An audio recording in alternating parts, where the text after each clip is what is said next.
reste que des fois, quand je rentre à la maison, puis que je parque mon vieux camion, je vois toute l'Amérique qui pleure dans mon rétroviseur. L'Amérique pleure beaucoup et les Québécois ce soir également, y compris l'auteur, compositeur, interprète Émile Bilodeau. Bonsoir, Émile Bilodeau. Bonsoir à tous. Mes condoléances à tous les Québécois qui viennent de perdre un monument ce soir. Oui. Qu'est-ce qu'il représentait pour vous, pour votre génération? C'est un idole. Je pense que Karl, à tous les soirs, démontrait que c'était important de faire vivre des émotions à son public. Et puis, j'ai eu la chance de le voir au Centre Bell quand il m'a demandé de faire sa première partie. Puis, je trouvais qu'il y avait un lien avec le public qui ne s'apprend pas à l'école.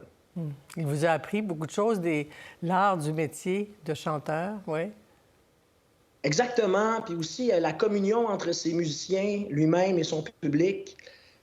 Je pense que les Cowboys fringants avaient cette facilité-là, justement, de faire en sorte que tout le monde se sente dans la même équipe. Évidemment, il y avait un groupe sur le stage, mais ce groupe-là ne pouvait pas avoir autant d'énergie si le public n'en donnait pas autant et vice-versa. Donc, je pense que Karl a montré aux plus jeunes comme aux plus vieux qui font notre métier comment un spectacle à bonne et due forme doit être fait. Comment vous avez réagi quand on vous a demandé de faire la première partie? Ben, c'est comme n'importe qui se fait approcher par un de ses idoles. J'ai reçu ça avec beaucoup d'émotion. Puis aujourd'hui, j'ai une petite pensée. Je vous donne un exemple. Karl, il chantait avec un micro dans la main droite. Puis avec sa main gauche, il attrapait des gazous multicolores que son directeur de tournée lançait en coulisses. C'était une pause d'au moins 15 verges.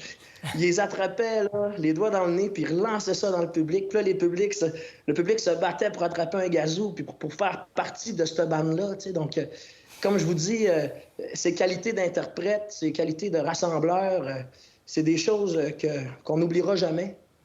Puis c'est des choses qui vont nous manquer. Puis c'est à nous autres d'essayer de continuer son héritage en se rappelant que c'est notre devoir de faire passer un beau moment aux gens. Maintenant, plus que jamais, parce que le monde dans lequel on vit... Ce soir, ça fait mal, parce qu'on se retrouve dans un monde difficile sans les cow-boys en plus.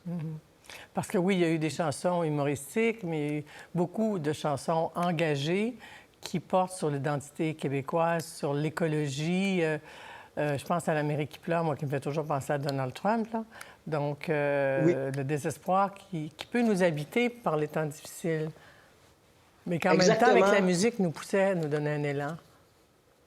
Exactement. Puis ce que je trouve formidable avec l'Amérique pleure, c'est qu'on parle d'un camionneur. Je pense que Karl avait cette facilité-là de rassembler les gens de tous les domaines, de toutes les parties.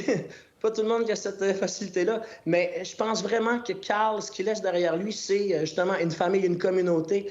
Puis je veux que les gens des Cowboys fringants, puis que cette communauté-là sachent qu'ils sont pas tout seuls à soir, puis que moi, personnellement, je vais chanter des tunes des Cowboys dans les prochaines semaines dans mes shows, puis j'invite les artistes du Québec à le faire aussi, parce que Karl a mis beaucoup de choses de côté quand même. Puis ça, je pense que c'est important de le mentionner. Quand on s'en va à Lebel sur Quivillon faire un show, ben on voit pas Moi, j'ai pas d'enfants, mais on voit pas nos familles, on voit pas les... Fait que Karl a préféré être avec les gens, leur donner du bonheur, parce que c'était important pour lui. Puis je pense qu'on le voit dans les images du show des Plaines cet été.